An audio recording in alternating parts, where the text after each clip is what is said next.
हे राम, ये तीनों लोग परम ब्रह्म में होते हैं, परंतु अज्ञान के कारण स्वतंत्र तथा मूर्त वास्तविकता के रूप में दिखाई देते हैं।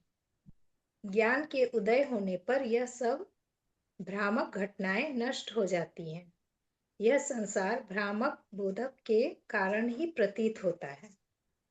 यथार्थ बोध से इस भूल का नाश हो जाता है।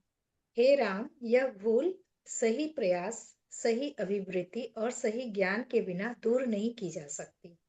फिर से हे पढ़ो राम, इस लाइन को। यथार्थ बोध से इस भूल का नाश हो जाता है।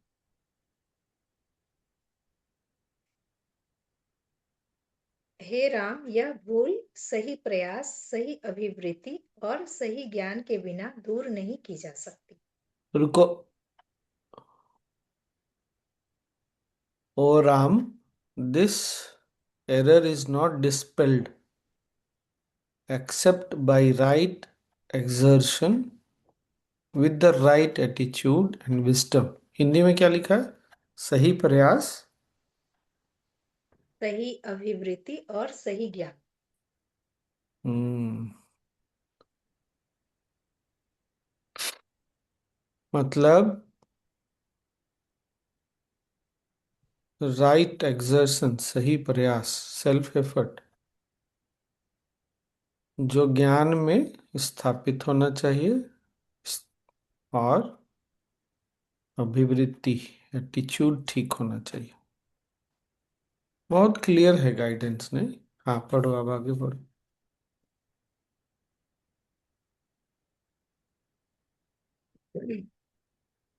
हे राम, उस व्यक्ति को धिक्कार है जो इस विश्राम पर विजय प्राप्त करने का उपाय उपलब्ध होने पर भी संसार के भ्रम रूपी कीचड़ में पड़ा रहता है।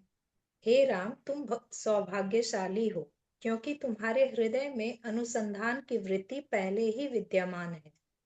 जब इस अनुसंधान के सत्य का बोध होता है तो बल, बुद्धिमत्ता और तेज की अभिवृद्धि होती है। जिस महापुरुष को सत्य का बोध हो चुका है और जो भ्रम से मुक्त हो चुका है, वह संसार को इस प्रकार देखता है जैसे गहरी नींद में हो। उसमें जरा भी लालसा नहीं होती। जो पदार्थ या अनुभव बिना चाहे ही उसे सहज रूप में प्राप्त होते भी हैं, उन्हें वह आंतरिक बुद्धि से नहीं देखता, क्योंकि उसका हृदय भी अपने में समाहित हो चुका है। उसमें भविष्य संबंधी आशाएं नहीं होती। वह भूत का स्मरण भी नहीं करता और यहाँ तक कि वह वर्तमान में भी नहीं रहता, परंतु फिर भी वह सब कार्य करता है। वह सोते हुए जागता है और जागते हुए सोता है। वह सब कुछ करता है पर कुछ भी नहीं करता। अंदर से उसने सब कुछ त्याग रखा है, जबकि बाहर से वह व्यस्त लगता है। वह सदा सम स्थिति में रहता है। उसके कार्य उसकी इच्छा से परिचालित नहीं होते।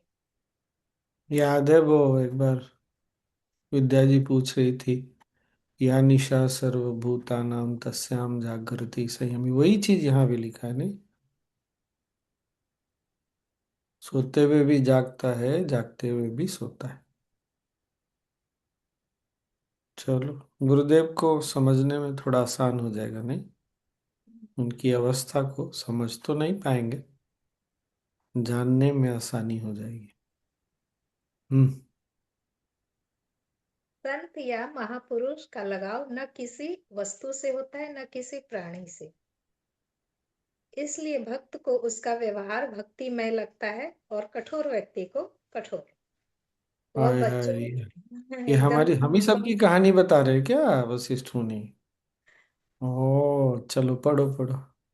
वह बच्चों में बच्चा है, बूढ़ों में बूढ़ा है, नायकों में नायक है, युवाओं में युवा है और दुखियों में दुखी है। उसके सुकुमार और मधुर शब्द ज्ञान से भरे होते हैं। उसे भले कर्मों से कुछ लेना देना नहीं रहता, फिर भी वह भला है। उसमें सुख की साध नहीं, इसलिए उसकी प्राप्ति के लिए वह प्रयत्नशील नहीं होता।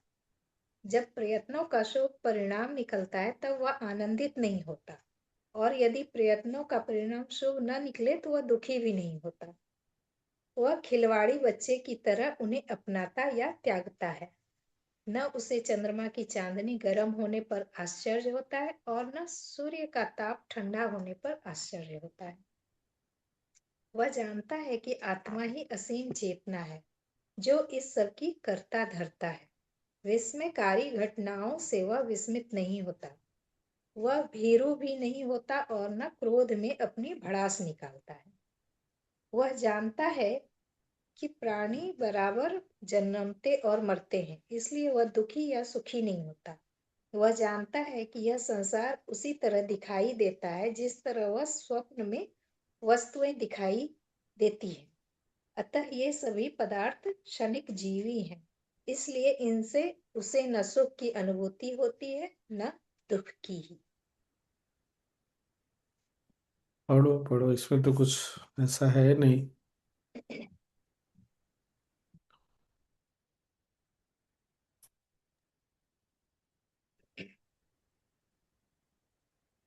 प्राण स्पंदा चित्त स्पंदस तत्स्पंदादेव संविदः चक्रावर्त विद्यायिन्यो जल स्पंदादेवो मयः। वशिष्ठ एक ने मिनट रुको। राहुल, एक काम करना, योग वशिष्ठ इस पे होगा ऑनलाइन अवेलेबल पीडीएफ, संस्कृत वाला ना डाउनलोड करके एक बार ग्रुप में शेयर करना, तो हम लोग सब लोग उसको खोल के ना श्लोक देख सकेंगे, पढ़ने में भी आसानी हो जाएगी। ठीक है, पढ़। वशिष्ठ ने आगे कहा, जिस प्रकार लुआठी को घुमाने से भ्रामक अग्नि चक्र बन जाता है, उसी प्रकार चेतना में स्पंदन होने से यह भ्रामक संसार अस्तित्व में आ जाता है। जिस प्रकार सफेदी को बर्फ से, तेल को बीज से, सुगंध को फूल से और ताप को अलग से आग से अलग नहीं किया जा सकता, उसी प्रकार स्पंदन को चेतना से भी अलग नहीं किया जा सकता। इनका अलग श्रेणियों के रूप में वर्णन भी भूल है। मन और विचारों की हलचल को भी अलग नहीं किया जा सकता। एक का अंत होना दूसरे का अंत है।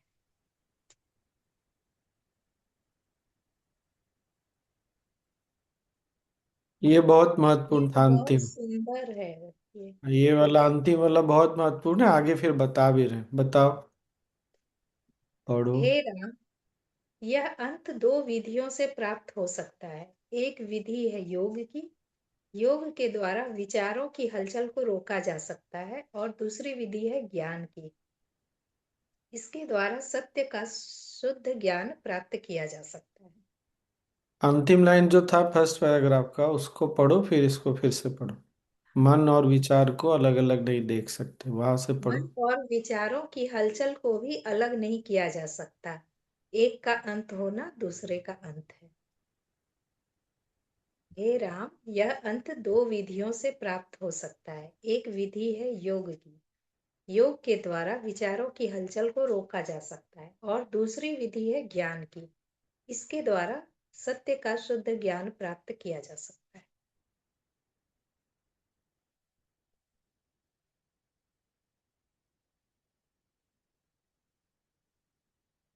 पढ़ो पढ़ो।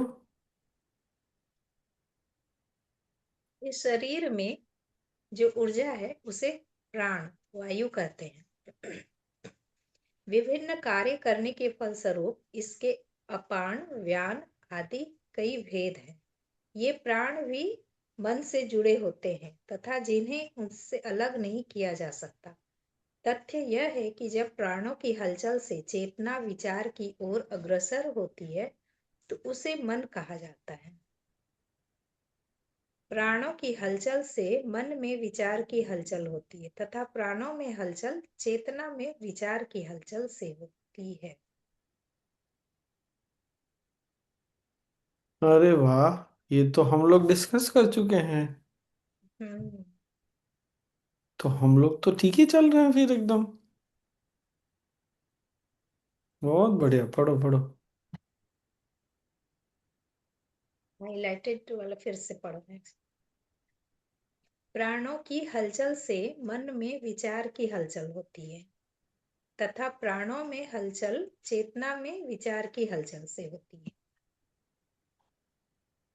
जिस प्रकार लहरें और जल की धाराओं की हलचल एक दूसरे पर आश्रित होकर चक्र बनाती है, उसी प्रकार ये दोनों भी एक दूसरे पर आश्रित होकर चक्र बनाती है। जब मन विचार की हलचल छोड़ देता है, तब दृश्य संसार का भ्रम जाता रहता है। इसी प्रकार शास्त्रों और संतों के उपदेशों के निष्ठापूर्ण अभ्यास करने से, विगत जन्मों में वैराग्य की साधना से अथवा एकाग्रचित होकर एक सत्य का निष्ठापूर्वक अनुसंधान करने से, जब जिस क्षण किसी के हृदय की आकांक्षाएं और आशाएं रुक जाती हैं, तब उसी क्षण प्राणों की हलचल भी रुक जाती है। ये तो धीरे धीरे जानने वाला है नहीं। और हमने यही सब बात किया था। इंग्लिश में मैं पढ़ देता हूँ, बहुत अच्छा रहेगा। हाँ।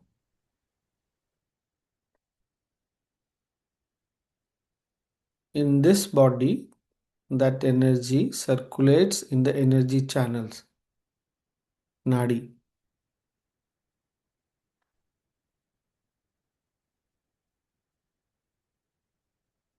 of motion. Not necessarily a nerve. Nadi doesn't mean nerve. It means channel of motion. This is known as prana. और क्या है? हाँ. This prana is indistinguishably united with the mind. In fact, the consciousness that tends towards thinking on account of the movement of prana is known as the mind. मतलब क्या है? Mind का, मन का अपना कोई अस्तित्व है नहीं. Movement of thought in the mind arises from the movement of prana, and the movement of prana arises because of the movement of thought in consciousness. ये हमने बात किया था ना कि प्राण में हलचल ही मन है. They thus form a cycle of mutual dependence, like waves and movement of currents in water. अच्छा, अभी इम्पोर्टेंस क्या है ना, ये वाला लाइन एक बार फिर से, वो डार्क में लिखा हुआ है क्या? सोनी, हाँ, सब है। वो वाला फिर से पढ़ो तो. प्राणों की हलचल से मन में विचार की हलचल होती है तथा प्राणों में हलचल चेतना में विचार की हलचल से होती है। हाँ रुको. अब ये जो लिखा है ना, एंड मूवमेंट ऑफ प्राणा arises because of movement of thought in consciousness, इसको अब हमको समझना है कि कैसे चेतना में विचार का हलचल होता है, क्यों होता है. पिछले काफी समय से ना, मतलब पिछला जो हमने पढ़ा है करीब 7 8 दिन 10 दिन, उसमें वशिष्ठ मुनि बार बार इसी को समझा रहे हैं, और उसको कैसे रोका जाए इसके बारे में बता रहे हैं. तो इसके बाद वाला पैराग्राफ को फिर से पढ़ो, या हम एक बार इंग्लिश में पढ़ते हैं. The wise ones declare that the mind is caused by the movement of prana, and hence the restraint of prana, th- hence by the restraint of prana the mind becomes. तो यहाँ पर क्या हो गया? ये प्राणायाम के बारे में बात कर रहे हैं. When the mind abandons the movement of thought, the appearance of the world illusion ceases. The movement of prana is arrested at the moment when all hopes and desires come to an end in one's heart. प्राण के हलचल को हम तभी रोक सकते हैं जब सारी इच्छाएं, आशाएं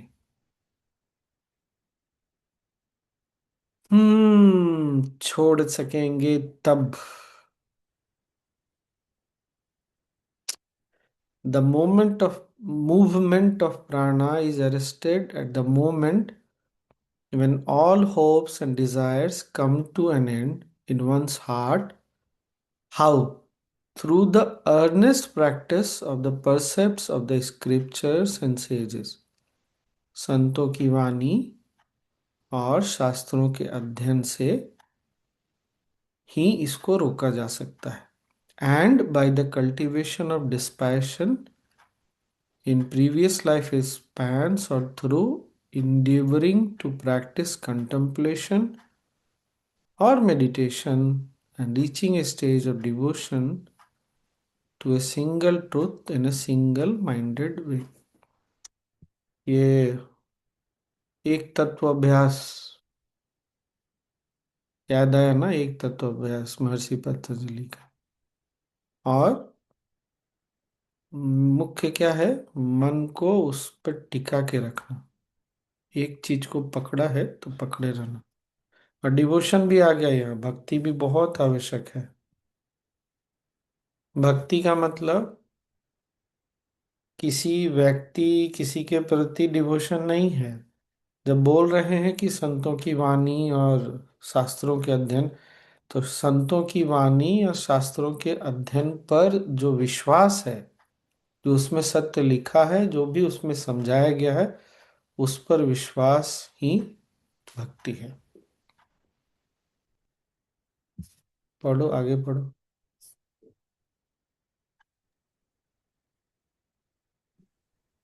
प्राणों की हलचल प्राणायाम के अभ्यास से भी सरल पूर्वक रोकी जा सकती है. ऐसा एकांत में बिना किसी प्रकार के तनाव दबाव के संभव है, या फिर ओम के उच्चारण के द्वारा. ओम का अर्थ समझकर निष्ठापूर्वक उसका उच्चारण किया जाता है, जिससे चेतना गहन निद्रा की स्थिति में पहुंच जाती है. अभ्यास के द्वारा श्वास इस प्रकार छोड़ा जाता है कि वह आकाश में विचरण करने लगता है और शरीर के अंगों को स्पर्श नहीं कर पाता, और इस प्रकार खींचा जाता है कि प्राणों की हलचल शांत रहे. श्वास इस प्रकार अंदर रोका जाता है कि वह लंबे समय तक स्थिर रहे. इस प्रकार प्राण रुक जाते हैं. इसी प्रकार पिछले छिद्रों को जिह्वा की नोक से बंद करते हैं और प्राण सिर के शिखर पर पहुंच जाते हैं. ध्यान का अभ्यास करने से विचारों की हलचल नहीं रहती. चेतना को इस प्रकार स्थिर करते हैं कि वह नाक की नोक से बाहर 12 इंच दूर रहती है. तालू तथा ऊपर छिद्र के जरिए प्राणों का प्रवेश मस्तक में होना, भौं के मध्य में प्राणों को स्थिर करना, ध्यान के माध्यम से लंबे समय तक हृदय केंद्र के अवकाश में विचारों या संशक्तियों को रोक रखना आदि विधियां हैं प्राणों की हलचल को रोकने की. हम्म.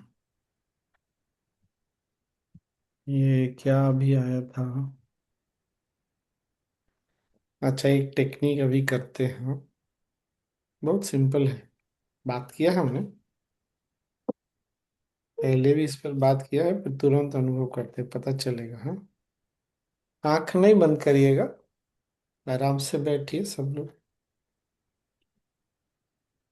कंधों को ढीला छोड़िए.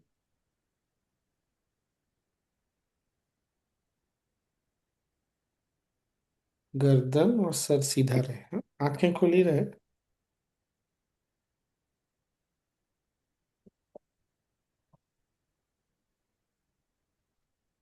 अब सांसों के, शरीर को स्थिर रखकर, हाँ, शरीर को स्थिर रखेंगे तो जल्दी पकड़ाएगा.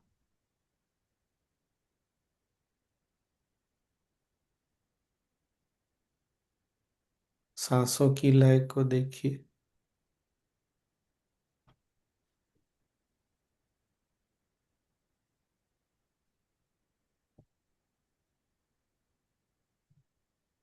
कंधे को फिर से ढीला छोड़िए.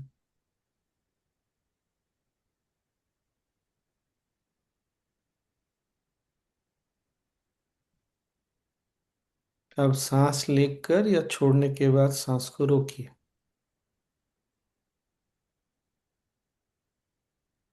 छोड़ दीजिए. नीला छोड़िए। अच्छा, इस बार जब सांस को रोकेंगे ना तो कुछ सोचने का प्रयास करिएगा। हाँ, सांस लीजिए और रोकिए।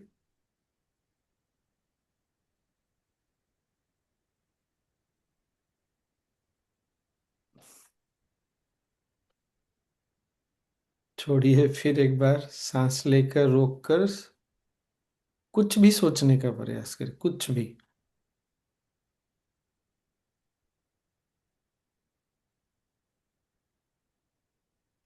नीला छोड़िए। कितने लोगों को अनुभव हुआ कि जब सांस रुकता है तो सोचना मुश्किल होता है? क्यों? प्राण का, जहां प्राण की गति रुकती है ना, मन चलना अपने आप बंद हो जाता है। जो बार बार हम ध्यान भी कर रहे थे ना कि सांसों के बीच जो ठहराव है, लेना और छोड़ने के बीच, छोड़ना और लेने के बीच, उसको पकड़ना आरंभ में ना बहुत छोटा होता है। बहुत ही छोटा होता है, पता नहीं बहुत बार चलता। लेकिन अगर लंबे समय से कर रहे हैं ध्यान, प्राणायाम क्रिया का अभ्यास, सुदर्शन क्रिया का ना, तो पकड़ में आता है। और वहां मन नहीं चल सकता, चाहे कोई कितना भी बोलता है ना कि मेरा मन बहुत चलता है, नहीं चल सकता। पर इसको आर्टिफिशियली नहीं करना चाहिए, मतलब सांस को नहीं रोकना है। तो जब सुदर्शन क्रिया करते हैं, प्राणायाम सुदर्शन क्रिया, क्या होता है, पूरे जो पंच वायु है ना, प्राण अपान समान उदान, सब धीरे धीरे स्थिर हो जाती है। अच्छा, बहुत बार केवल प्राणायाम करने से स्थिर हो जाती है। बहुत बार प्राणायाम क्रिया भी चाहिए साथ में। बहुत बार आसन भी चाहिए, क्योंकि उस समय शरीर और मन की क्या अवस्था है हमको पता नहीं है। कभी कभी ऐसे बैठे बैठे भी हो जाएगा। तो आसन से, प्राणायाम से क्या होता है, वो अवस्था को प्राप्त करना आसान हो जाता है, सुलभ हो जाता है। ऐसा नहीं कि केवल उसी तरह से होगा, लेकिन इसकी संभावना बढ़ जाती है कि ये अवस्था प्राप्त हो सकती है। तो और वो बार बार बोल रहे हैं ना कि चेतना में हलचल जो है वो क्यों आती है? हमने जो इच्छाएं बहुत की है ना, आशाएं बना रखी है, वो चेतना में फिर हलचल रहेगी। क्योंकि उन आशाओं को पूरा होने के लिए, इच्छाओं को पूरा होने के लिए शक्ति चाहिए ना। वो शक्ति तो केवल चेतना से आती है, और तो कहीं से आती नहीं। इसीलिए पूजा में जो हम संकल्प लेते हैं ना, बहुत सुंदर है। इसी बहाने कम से कम हम इच्छाओं को छोड़ना तो शुरू कर रहे हैं। और क्या था?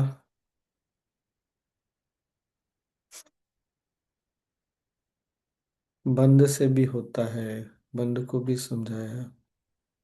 खेचरी मुद्रा फिर से बता रहे हैं, गुरुदेव कभी बताएंगे तो करना अच्छा है। वो जो पॉइंट होता है ना, तालू में एक पॉइंट होता है ऊपर, बहुत बहुत ही सूक्ष्म और कोमल होता है। वहां पर जीभ लगाने से ना, सारी जो द्वार है ना वो बंद होने लगता है। गुरुदेव ने बताया स्वामी जी, he taught आपको it at least over here in US हाँ he हाँ, did. बताया होगा, बताया होगा। भारत में मुझे नहीं पता है, बच्चों को शायद कराया है।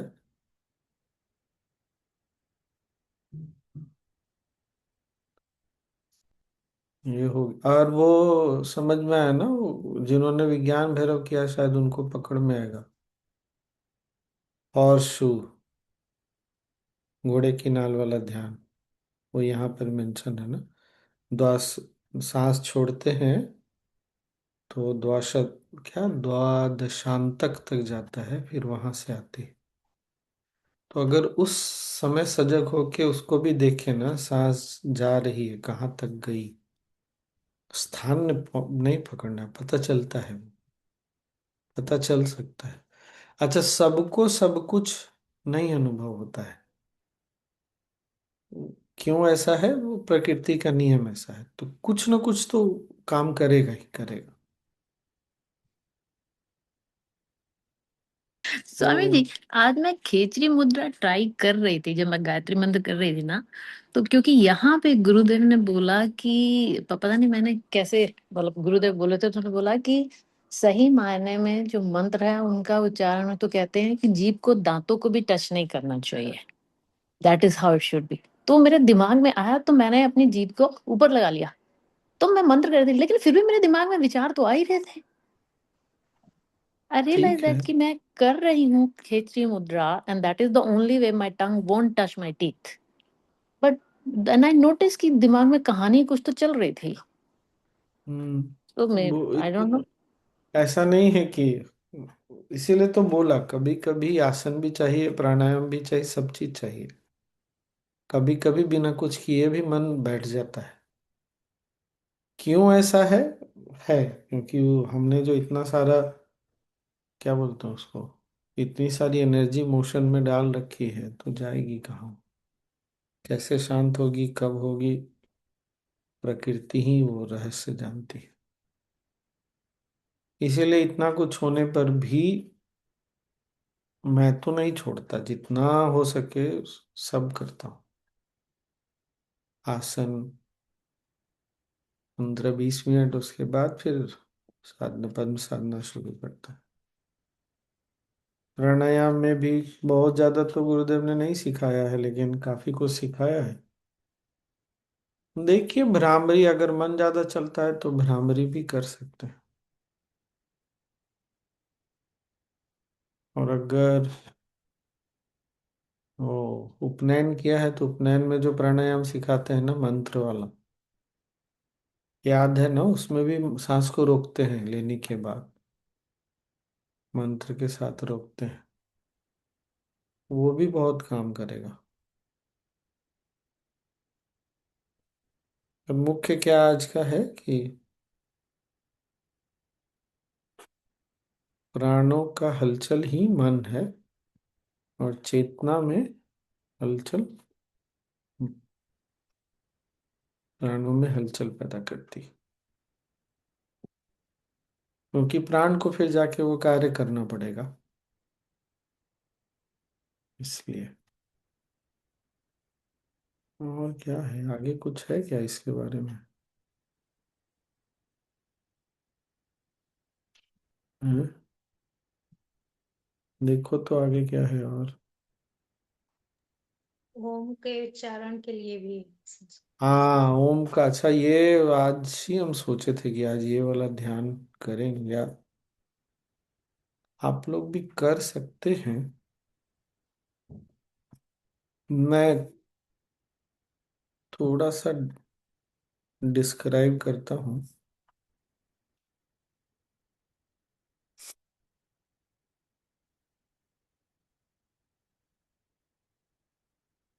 ओम में जब सांस लेकर छोड़ते हुए ओम का उच्चारण करते हैं, तो ये देखना है कि हमारा फिजिकल और मेंटल एफर्ट नहीं होना चाहिए, शारीरिक और मानसिक बहुत एफर्ट नहीं हो।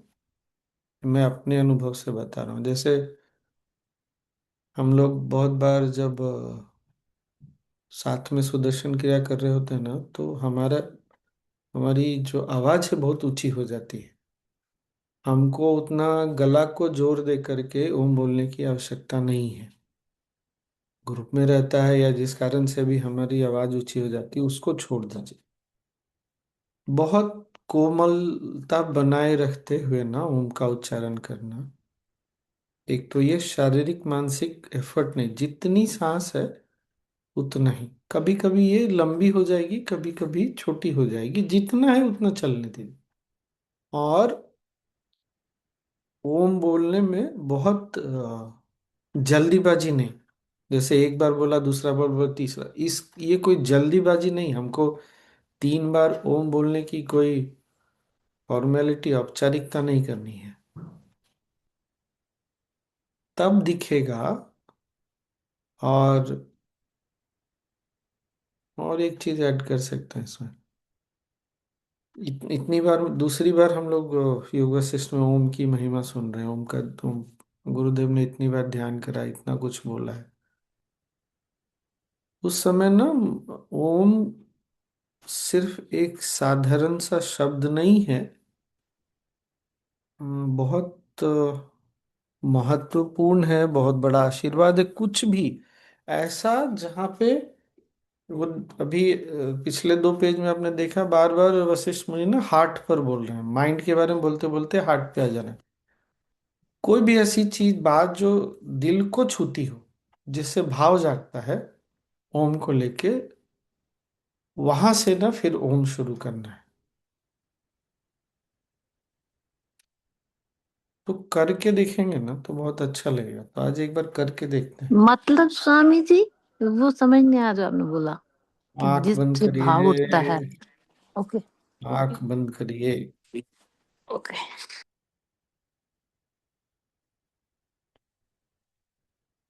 कहने का अर्थ ये है, आंख बंद रखिएगा। ओम को लेकर हमने बहुत सारी चीजें सुनी हैं पतंजलि योग सूत्र में। अभी तक 2 बार तो वशिष्ठ मुनि से हमने इसकी इम्पोर्टेंस, महत्ता सुनी। गुरुदेव से हमको मिला है। ये चेतना का स्पंदन है। कोई भी ऐसी चीज जो दिल को छूती हो ओम को लेके,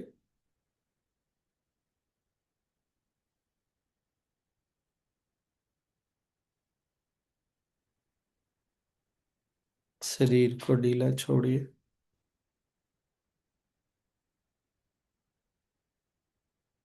मुस्कुराते हुए बैठे।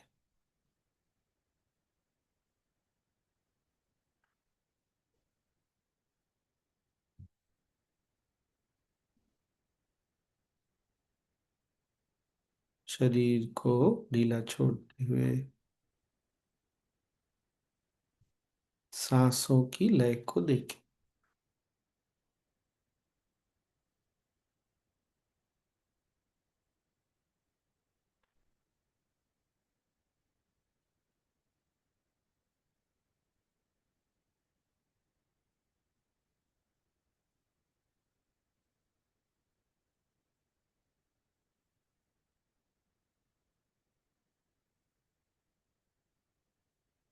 गहरी सांस लें,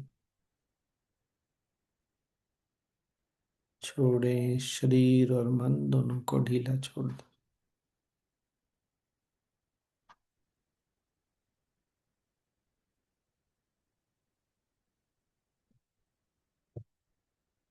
अब हम लोग 3 बार ओम का उच्चारण करेंगे। पहले जो भी भाव ओम से संबंधित अच्छा लगता हो, उस भाव को मन में, हृदय में रखें।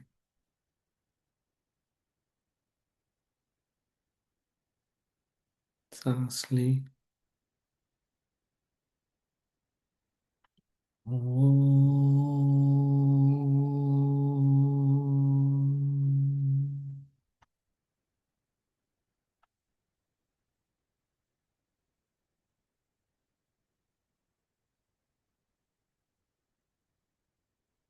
नो।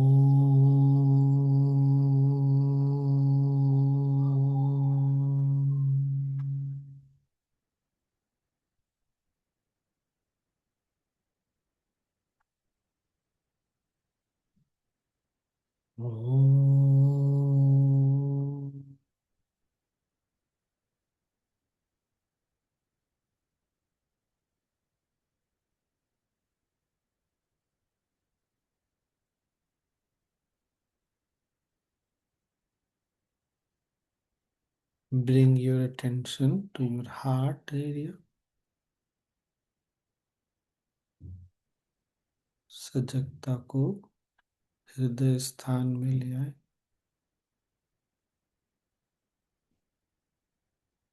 और विश्राम करें।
एक गहरी सांस लें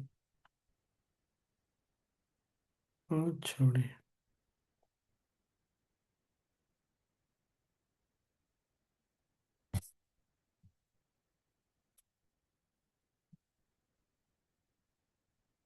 शरीर और आसपास के प्रति सजग हो जाए।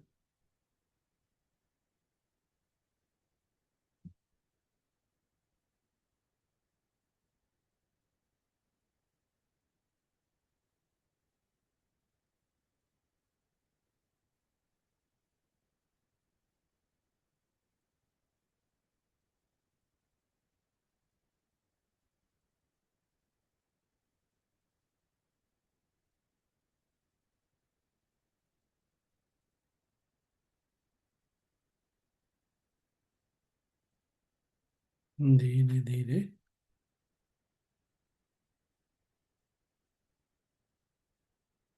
जब भी सहज लगता हो, कंफर्टेबल फील होता हो, आंखें खोल सकते हैं।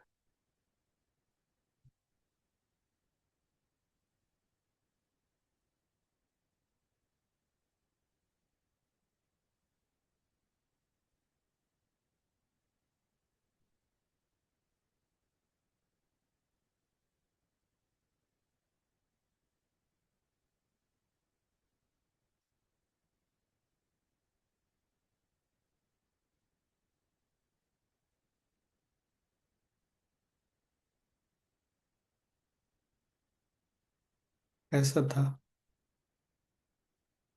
अच्छा था। कितनी देर ध्यान किया पता चला?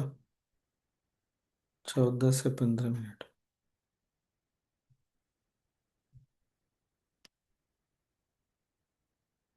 वाह, मुझे तो 5 मिनट लगा स्वामी जी। बढ़िया, गुड। कल से जब सुदर्शन क्रिया के पहले ध्यान ओम चैंट करिए ना, तो एकदम ऐसे जैसे पूरा दुनिया का समय आपके पास है। अब संसार में आपको कुछ करना बाकी नहीं है, तो निश्चिंत होकर करिए।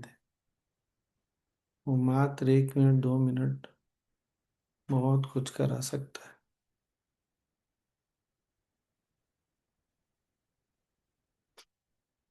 हम्म,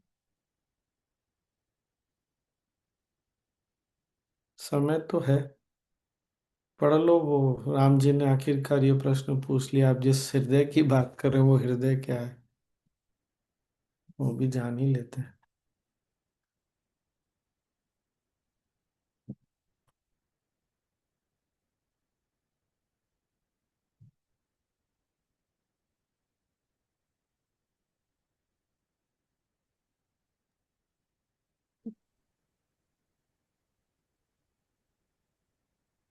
तान्विन् मात्रं तु हृदये मुपयोदेयं स्थितं स्मृतं तदंतरे च बाह्य च न च बाह्ये न चांतरे।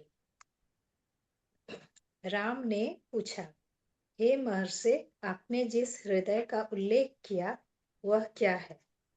वशिष्ठ ने कहा, हे राम, हृदय के दो पक्षों का यहाँ उल्लेख हुआ है। एक तो स्वीकार्य है और दूसरा उपेक्ष्य। वह हृदय जो इस भौतिक शरीर का अंग है तथा शरीर के किसी भाग में स्थित है, उसकी उपेक्षा की जा सकती है। जो हृदय स्वीकार्य है वह है विशुद्ध चेतना की प्रकृति। यह बाहर भी है और अंदर भी, तथा यह अंदर भी नहीं है और बाहर भी नहीं। यह मुख्य हृदय है। संसार की हर वस्तु इसमें परावर्तित होती है और यह सभी संपदाओं की निधि भी है। चेतना ही सभी जीवों का हृदय है, न कि मांस का वह लोथड़ा जिसे सामान्य लोग हृदय कहते हैं। इस प्रकार मन यदि सभी संशक्तियों, बद्ध मानसिकताओं से मुक्त होता है, तो वह शुद्ध चेतना में एकत्र होता है और प्राणों की हलचल नियंत्रित हो जाती है। विभिन्न आचार्यों द्वारा प्रतिपादित इनमें से किसी विधि के द्वारा प्राणों की हलचल रोकी जा सकती है। यदि जोर या जबरदस्ती का प्रयोग न हो तो योग की ये विधियां अभिप्सित परिणाम उत्पन्न करती है। यदि कोई किसी उक्त विधि में पूर्ण रूप से अपने को स्थापित कर लेता है और साथ ही साथ अनासक्ति की अभिवृद्धि करता चलता है, और जब संशक्ति या बद्ध मानसिकता पूर्ण रूप से नियंत्रित भी हो जाती है, तब परिणाम होता है प्राणों की हलचल का रुकना। अभ्यास में अपना ध्यान भौं के मध्य, तालू में, नाक की नोक पर या सिर के शिखर पर टिकाया जाता है और इस प्रकार प्राण नियंत्रित हो जाते हैं। इस प्रकार यदि जिह्वा के अग्रभाग को घंटी, कौवे से स्पर्श कराया जाए तब भी प्राण नियंत्रित होते हैं। वैसे भी वैसे ये सभी प्रयास ध्यान बांटने वाले प्रतीत होते हैं, परंतु इनके नियमित अभ्यास से ध्यान बटाने की धारणा दूर हो जाती है। ऐसे ही नियमित अभ्यास से व्यक्ति दुखों से छुटकारा पाता है और आत्मा के आनंद को प्राप्त करता है। अतः योग का अभ्यास करना चाहिए। जब अभ्यास की प्राणों की हलचल नियंत्रित हो जाए तब मोक्ष या निर्वाण ही हाँ शेष हाँ, रहता जब अभ्यास से प्राणों की हलचल, फिर से पढ़ो ये लाइन। है। जब अभ्यास से प्राणों की हलचल नियंत्रित हो जाए तब मोक्ष या निर्वाण ही शेष रहता है। उसी में सब कुछ है, वही सब कुछ है, वही सर्वत्र है। उसमें यह दृश्य संसार नहीं, न वह इससे है, न दृश्य संसार ही उस जैसा है। जो उसमें पूरी तरह स्थापित हो चुका है वह जीवित अवस्था में ही मुक्त है। योग के अभ्यास से जिसका मन शांति में स्थापित हो चुका है उसे सत्य के संबंध में सही ज्ञान होता है। परमात्मा, परम जोड़ आत्मा का न आदि है और न अंत, और ये असंख्य पदार्थ भी आत्मा के अतिरिक्त कुछ और नहीं। सही ज्ञान यही है। गलत दृष्टिकोण या ज्ञान पुनर्जन्म कराता है और सही दृष्टिकोण या ज्ञान पुनर्जन्म से छुटकारा दिलाता है। इसमें कर्ता और कर्म का भेद अर्थात ज्ञाता और ज्ञेय का भेद नहीं होता। भेद तो अज्ञान होता है। जब यह बात सीधे समझ में आ जाती है तो न बंधन रहता है और न मोक्ष ही। जब संत महात्मा अपनी आत्मा में विश्राम करते हैं और उनकी बुद्धि दृढ़ता पूर्वक अंतरात्मा में स्थापित होती है, तब संसार का कौन सुख ऐसा होगा जो उन्हें बांध सके।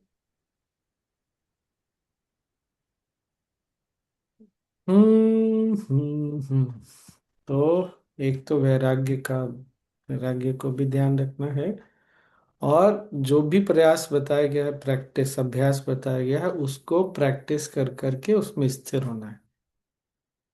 वही भगवान श्री कृष्ण ने बोल ही दिया, महर्षि पतंजलि ने, सेतु दीर्घ काल निरंतर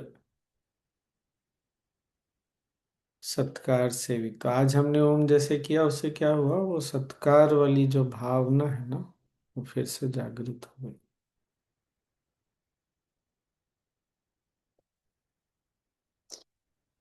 तो आज के लिए इतना ही। किसी को कुछ बोलना है तो बोलिए।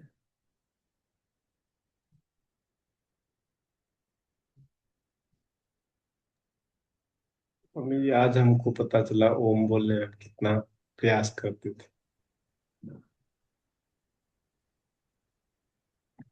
हाँ, वो हो गया, हो जाता है, कोई बात।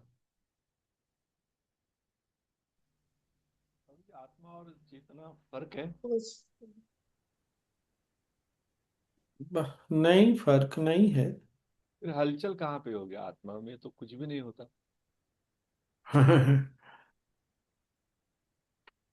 वो इसका सबसे अच्छा उदाहरण ऐसा होता है, जैसे दिया ना उदाहरण, जैसे बीज में तेल है, उसी तरह पत्थर में मूर्ति भी है, हमको नहीं दिखती, जो बनाने वाला है ना वो मूर्ति देख लेता है। तो इसलिए सब कुछ आत्मा में है, पहले से ही है। कभी कभी वो प्रकट हो जाती है भौतिक रूप में, दिखती है, पर उसका अस्तित्व होता भी है नहीं भी होता है, ऐसे कहते हैं। इसको बहुत मुश्किल है समझ पाना इसको। क्या होता है जब बहुत, हमको कभी ऐसा लगता है बहुत गहरा ध्यान हुआ, सब शांत हो गया, स्थिर हो गया, तो उस समय क्या होता है? कहाँ गए, कहाँ गया ये जगत, कहाँ गए लोग, कहाँ गई सारी हलचल? कहीं कुछ गया नहीं, हम इन सबको पार कर गए। इसीलिए ट्रांसेंड करना, पार करके वहां जाकर स्थित हो गए।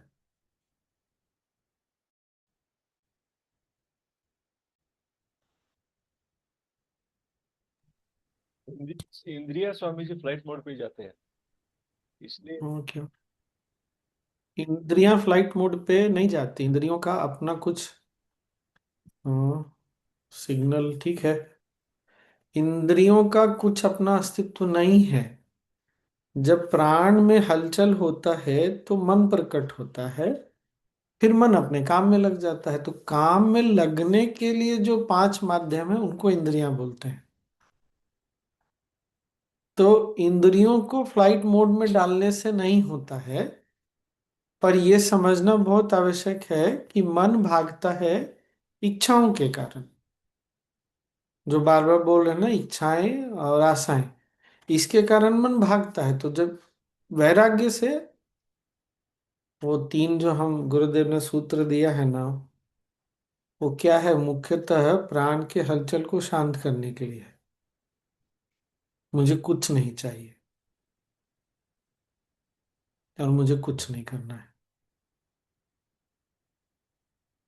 और तीसरा, अंतिम, मैं कुछ भी नहीं।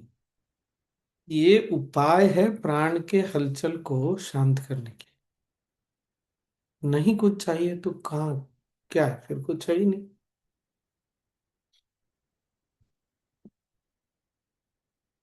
तो इंद्रियों को फ्लाइट मोड पे नहीं डाल सकते, मन को इसी तरह तो कुछ कर सकते हैं उपाय से। और मन शांत स्थिर होता है तो इंद्रियां शांत हो ही जाती है।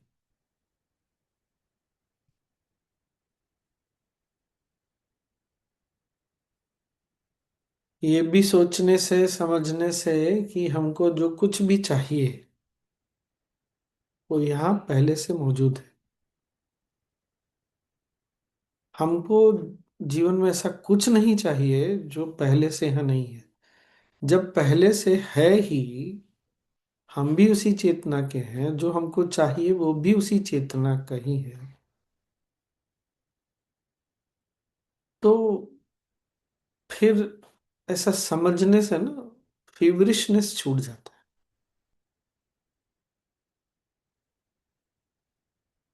वही स्पिरिट ऑफ इंक्वायरी, अनुसंधान, विचार।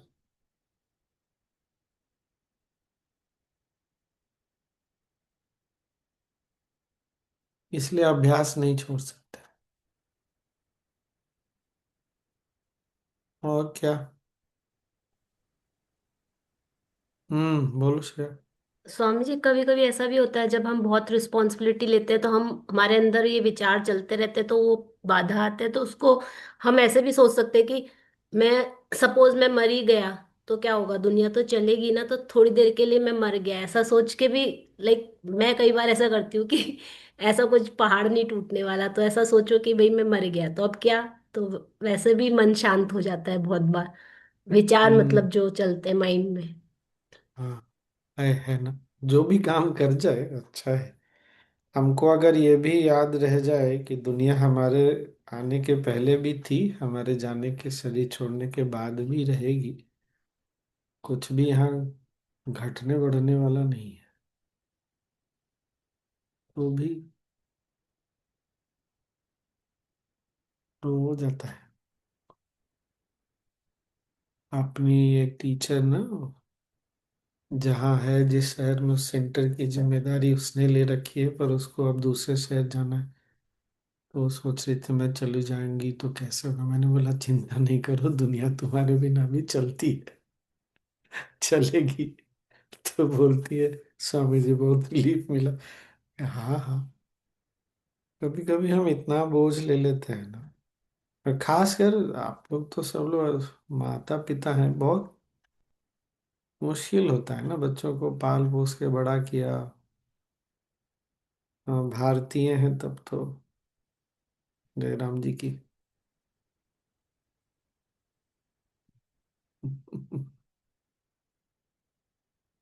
हमको पता ही नहीं चलता कब छोड़ना है बच्चों को। स्वामी जी, मैंने ये अनुभव किया है कि हम ही अपने आप को ज्यादा बांध के रखते हैं, उनको हमारी इतनी नहीं भाई, वो तो आवश्यकता नहीं होती देखो, है। उसको नहीं, उसको ऐसे नहीं समझना। हम जब वो बहुत छोटे थे तो असहाय थे, तो आवश्यकता तो थी ही।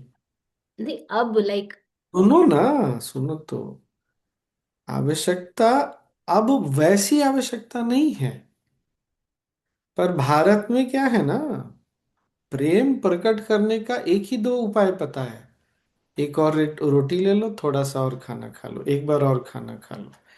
तो आप प्रेम को एक ही रूप में कितनी बार प्रकट करेंगे? करते करते मन सैचुरेट हो गया।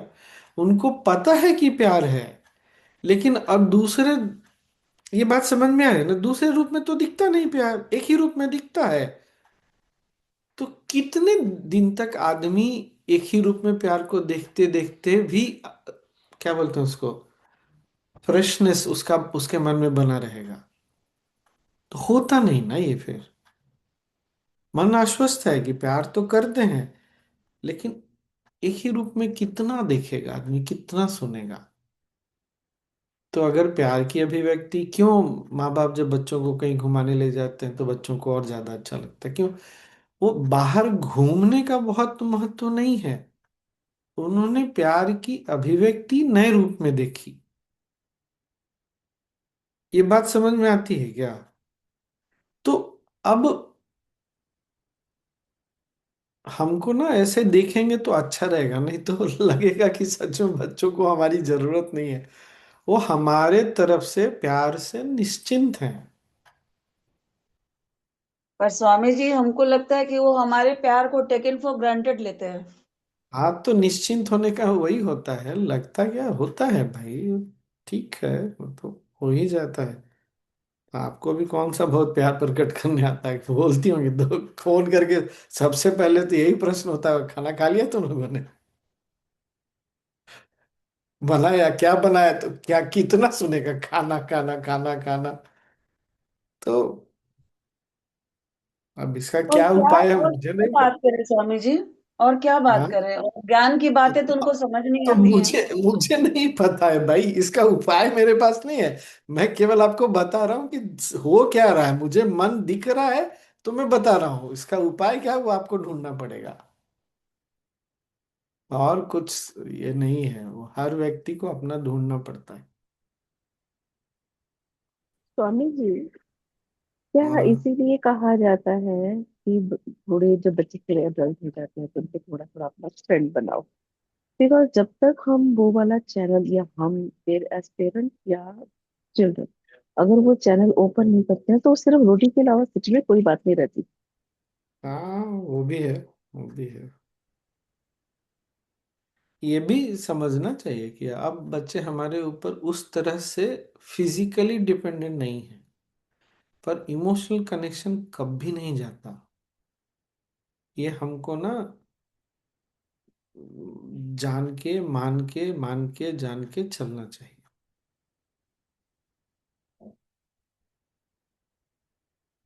कनेक्शन नहीं जाता, डिपेंडेंसी आती जाती रहती है। ऐसा नहीं होता क्या, बच्चे कभी कभी बहुत परेशान होते हैं या बहुत खुश होते हैं तो कॉल कर देते हैं, जब नॉर्मली नहीं करते, क्यों करते हैं? उनको कोई तो चाहिए ना इमोशनली कनेक्ट करने के लिए। होता है ये, इतना कम अभिव्यक्ति में भी है सब। अब खैर, कहाँ से चले कहाँ पहुंच गए। क्या बोल रहे राजू मामा? और ऐसा होता है ना, हम एक्सप्रेस कर सकते हैं प्यार, हम मम्मी पापा एक्सप्रेस कर सकते हैं, वो नहीं कर सकते। वो भी होता है, हम हाँ, कभी। की वजह से। ये भी है, ये भी है। उनको भी